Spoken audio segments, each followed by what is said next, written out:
Nah itulah kelemahan bupati. Terlepas dia itu mau mengatakan saya salah, silakan, hak dia.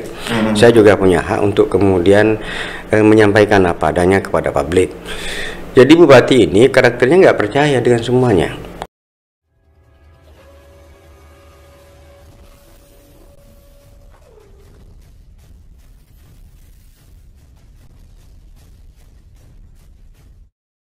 Artinya dapat dikatakan menurut Kanda sendiri ini penghargaan yang diraih, penghargaan yang didapat tidak sesuai dengan fakta lapangan. Enggak begitu? Sesuai.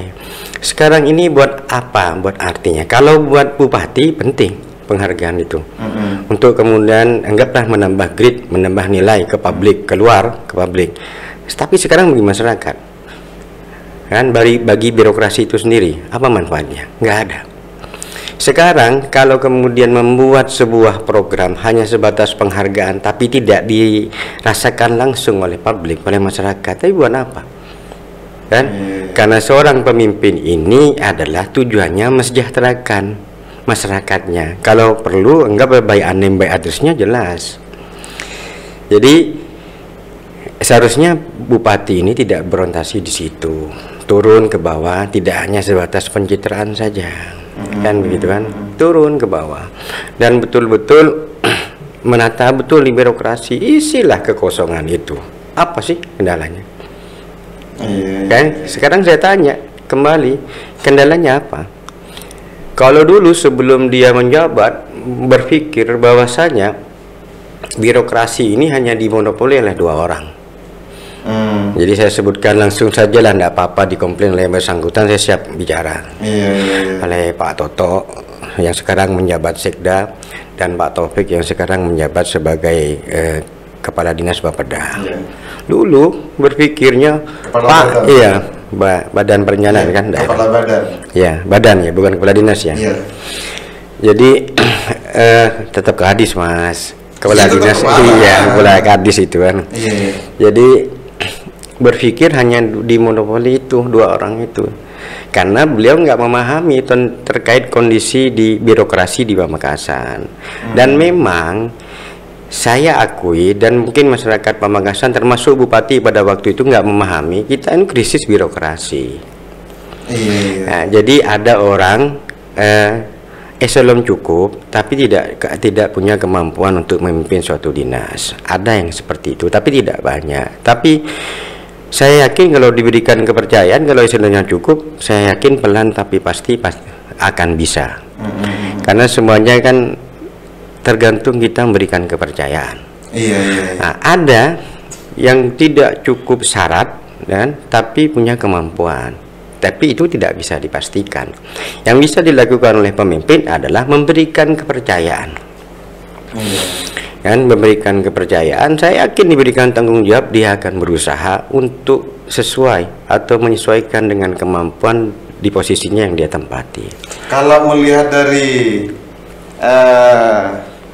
penyampaiannya Kanda sendiri ini, ya boleh dong dikatakan saat ini Bupati Pamekasan kurang percaya terhadap mereka untuk naik grade. Kalau sudah eselonnya cukup syarat tapi tidak didefinitifkan untuk menjadi kepala dinas, berarti tidak percaya dong. Nah itulah kelemahan bupati. Terlepas dia itu mau mengatakan saya salah, silakan, hak dia. Saya juga punya hak untuk kemudian menyampaikan apa adanya kepada publik. Jadi bupati ini karakternya nggak percaya dengan semuanya, nggak percaya. Makanya semuanya dirangkap jabatan. Sekarang Mas Yasid ini coba amati pernyataan bupati sebelumnya, nggak boleh kemudian di jam dinas LSM kemudian mendatangi kepala dinas, so langsung ke pendopo. Ini kan hal yang lucu menurut saya. Jadi semuanya itu harus masuk ke pendopo, harus masuk disampaikan ke bupati. Sekarang ini bisa nggak bupati menemui mereka suatu saat kapan saja? Seharusnya tugas-tugas dinas itu melibatkan masyarakat, apalagi LSM, wartawan ini kan menyampaikan hal yang buruk sekalipun itu adalah sebuah hal yang baik bagi pemimpin. Daripada seorang pemimpin ini hanya butuh sanjungan, candeng matur, butuh aleman, itu kan simple. Pasti ada hal yang diinginkan. Kalau saya jadi pemimpin, saya membutuhkan kritikan, demo kalau perlu, itu perlu. Karena pandangan seorang musuh atau pandangan seorang oposan pasti lebih benar daripada pandangan seorang koalisi atau teman. Kan, jadi seharusnya dihargai. Tapi yang lucu sebenarnya, ada pemimpin, saya melihat karakternya ada di saudara Badrut Tamam ini. Dia anti kesannya, musuh atau tidak pernah berjuang bagi kepentingan dirinya untuk duduk di kursi itu. Kata-katanya nggak enak, tapi kenyataannya dia mendapatkan fasilitas yang lebih, atau kasarnya lebih mengedepankan lawan daripada mengedepankan kawan seiring seperjuangan. Kawan seiring seperjuangan banyak ditinggal. Iya. Itu saya rasakan. Apa berarti banyak lawan-lawan yang kemudian menjadi koalisi ini? Otomatis, tapi memang karena itu kebutuhan. Contohnya saya ceritakan dulu. Kenapa saya kemudian sikapnya tegas dan anggaplah ibaratnya komitmen itu untuk partai itu saya selesaikan dulu. Kenapa? Karena saya memahami karakter bupati seperti ini. Karena setelah jadi kebutuhannya bukan kepada partai pengusung, tapi justru pada partai oposan.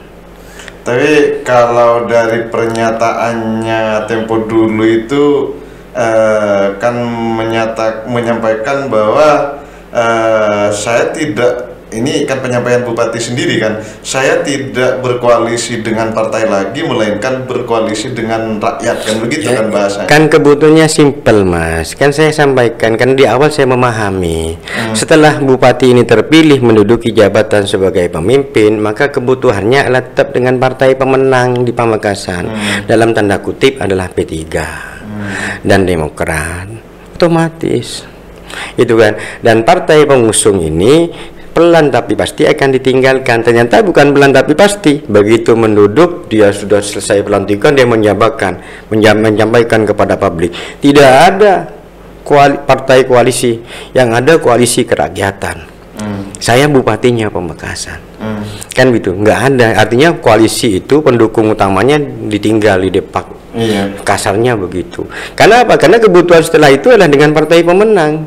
Karena bicara adalah membutuhkan peran legislatif, bagaimana apa yang diinginkan oleh bupati dalam APBD itu juga mendapatkan pengesahan dari dewan. Otomatis partai pemenang itu dalam hal ini P3 bagaimana menjadi mitra beliau. Dan dari awal sudah saya memahami pelan tapi pasti. Pelan tapi pasti. Tapi ternyata bukan pelan tapi pasti, langsung ditendang, tidak ada koalisi partai, yang ada koalisi kerakyatan. Berarti langsung mendapatkan kepastian, bukan kepastian ditendang. Bukan ada bahasa pelannya lagi. Tidak ada, pasti ditendang ternyata. Iya. Ini berkaitan birokrasi, soalnya ya hebohnya iya kan dah. Terus selain dari heboh di medsos juga luar biasa penghargaannya. Kemudian dikaitkan dengan keadaan, dikaitkan dengan kondisi kabupaten sendiri, banyak OPD yang ini yang masih PLT. Justru mungkin kalau kalau dibandingkan yang PLT dengan definitif, lebih banyak yang PLT ini. Ya makanya kan simpel bagi saya. Saya anggap bupati tidak ada kepercayaan kepada orang. Kan tidak ada kepercayaan kepada orang yang cukup syarat di situ. Jadi buat apa menunda-nunda itu kan? Dan menjadi tidak bagus kalau diserahkan kepada satu orang untuk memimpin 2 SKPD itu. Tidak bagus. Nah di situ pasti rawan. Iya.